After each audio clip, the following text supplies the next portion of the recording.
à la suite de mes confrères qui ont déjà suffisamment attiré l'attention sur les violations manifestes des droits de l'inculpé Farba Ngom.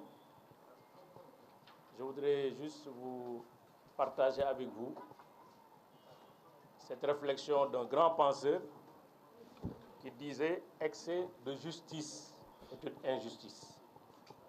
Moi, je m'empresse d'ajouter « excès d'injustice absolue est une injustice que nous devons combattre ». Ce qui se passe entre l'inculpation, je dois commencer d'ailleurs par la levée de l'immunité parlementaire du député Farba Ngom, jusqu'à son inculpation devant le juge d'instruction, et tout simplement, au regard des développements de mes excellents confrères, un simulacre, pour ne pas dire un faux semblant de justice. Parce que le plus grand criminel a quand même des droits. Le plus grand criminel, la loi, le code de procédure pénale, lui prévoit et aménage des droits de la défense. Au moins, la moindre des choses quand on est devant une justice, c'est de savoir pourquoi on est là, pourquoi on est arrêté, pourquoi on est poursuivi, pourquoi on est inculpé, pourquoi on décerne un mandat de dépôt. Malheureusement, on se rend compte que ce qui manque dans cette affaire, c'est vraiment en dehors des énumérations. Parce que c'est facile de prendre le code pénal, de lister des infractions. Tout le monde peut le faire, on n'a pas besoin d'être un magistrat pour le faire. Prendre les incriminations, prendre un papier et signer, on n'a pas besoin de faire 4 ans en faculté de droit. Parce qu'on doit faire les incriminations, les faits et les imputabilités. Mais malheureusement, les faits manquent. Les indices manquent dans ce dossier. Le droit en pleure. Parce que, comme ils l'ont dit, il y a une commande politique. Il faut avoir le courage de le dire. Commande politique enregistrée au niveau du parquet, du ministère de la Justice, mise en œuvre par le parquet. C'est pourquoi moi j'ai le courage de vous dire ici et maintenant, si demain, en l'état du dossier, Farba Ngom et Tahirou Sarr comparaissent devant un tribunal libre, indépendant, impartial, ils sont relaxés purement et simplement. Il y a l'ombre d'aucun doute. 1. Ils sont poursuivis pour escroquerie, complicité d'escroquerie, détournement de deniers publics. Au moins, il faut au moins pour l'escroquerie 2 ou 3 éléments. Le faux, il est où dans ce dossier?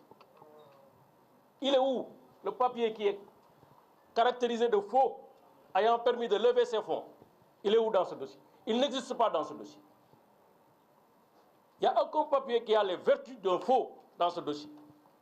Usage de faux, parce que ça on l'enseigne aussi en licence, je pense. Licence ou deuxième année de droit pénal spécial. Où est la manœuvre frauduleuse? Qu'est-ce qui a permis à Farba Ngom et Tahirou Sarr de concert d'avoir l'argent? Si l'un n'est ni comptable, l'autre n'est ni un ordinateur de dépenses, comment ils ont fait? Comment ils ont fait pour prendre l'argent? C'est par magie, par miracle, par... je ne sais pas. Moi, je ne connais pas ces dons mystiques pour avoir l'argent du trésor comme ça dans un compte viré. Quelqu'un qui fait du blanchiment d'argent, est-ce qu'il a besoin de faire des virements, des opérations traçables? Non, oui. Donc, rappelons-nous, à la suite de mes confrères, qu'ils sont poursuivis pour escroquerie sur deniers publics. Deniers publics, c'est l'argent de l'État. Le banquier de l'État, il s'appelle Trésor. Les règles, notamment le règlement sur la comptabilité publique, dit que pour sortir l'argent de l'État, il faut d'abord 2 administrations différentes, avec des statuts différents. L'une prend en charge la phase administrative, parce qu'il y a 2 phases dans la dépense publique, dans la chaîne de dépenses. Prend en charge la phase administrative qui va de l'engagement de la dépense jusqu'à la liquidation et le paiement et l'ordonnancement. Ça fait 3 étapes. On engage parce qu'on constate une créance de l'État. On liquide parce qu'on considère que la créance qui est déjà constatée est devenue exigible. On doit payer. Après, on ordonne, c'est ça l'ordonnancement. Au comptable public de payer, c'est la 3e étape. Engagement, liquidation, ordonnancement. C'est un service qui est là-bas, quelque part. Soit c'est dans les ministères, soit c'est dans les services, soit c'est dans une agence publique, soit c'est dans l'agence judiciaire de l'État, etc., etc., etc., qui ont les qualités d'engager les dépenses. Après, à côté, il y a la phase comptable, qui est la 2e phase de l'opération de dépenses. C'est un comptable public. On lui dit, pour payer sur la base des engagements, il faut vérifier que ce que vous payez est dû par l'État. Il faut avoir les preuves que ce que vous payez est dû par l'État du Sénégal. Il vérifie, il engage sa responsabilité personnelle et les deniers publics de l'État pour accorder la dépense, donc pour procéder au paiement, qui est l'acte libératoire de l'État. Ni Tahirou Sarr, ni Farba Ngom ne sont des ordonnateurs dans cette affaire. Ils ne connaissent aucun ordonnateur.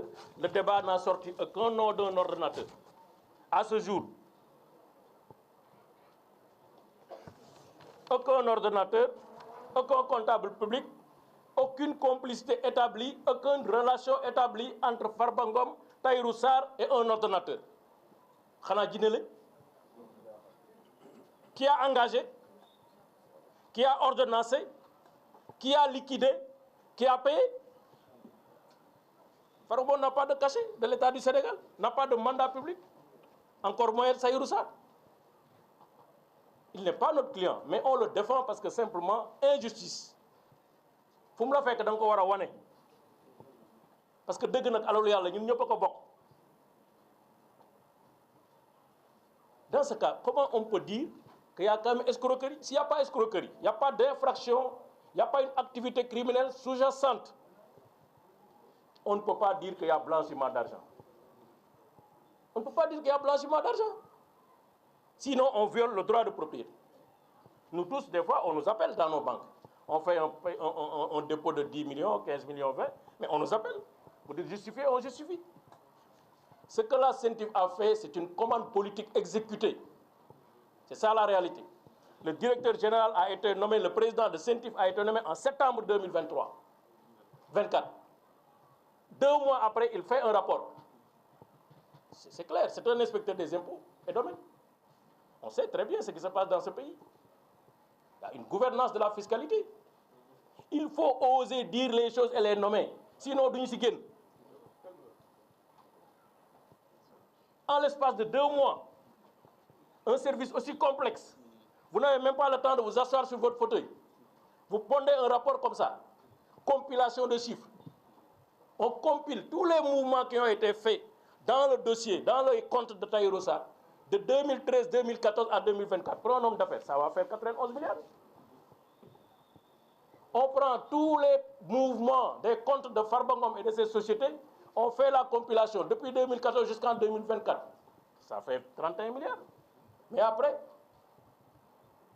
dans notre système juridique, on ne peut pas me dire, oui, je ne suis pas mandataire, je ne bénéficie pas d'un mandat public, je ne suis pas ordonnance. Vous me dites, justifiez votre patrimoine. En réalité, ce qui se passe, c'est une procédure inquisitoire sur les patrimoines des uns et des autres. C'est ça la réalité. L'argent qui sort des comptes de l'État du Sénégal, on n'a pas besoin de le blanchir. Parce qu'il est déjà blanc. C'est une vérité de la police. Ça sort des comptes, du trésor. Où est le blanchiment? Ils sont suffisamment naïfs et cons pour faire de cet argent des virements traçables, des chèques qui sont palpables, qui entrent dans des comptes qui sortent. Je l'assume. Farba Ngom, c'est notre camarade de parti. Je ne le défends pas parce que c'est notre camarade de parti. Il y a 1000 manières de défendre quelqu'un. Yonent bi sallallahu alayhi wa sallam dafa ne bu sa mbokk tooñee da nga koy ñaanal njëkk. Farba bu tooñoon dañuy ñaan njëkk ñun ñaanuñu njëkk. Demande wuñu médiation pénale, demande wuñu dara. Justice et application de texte la ñuy demander. On vous remercie de votre attention. Merci beaucoup.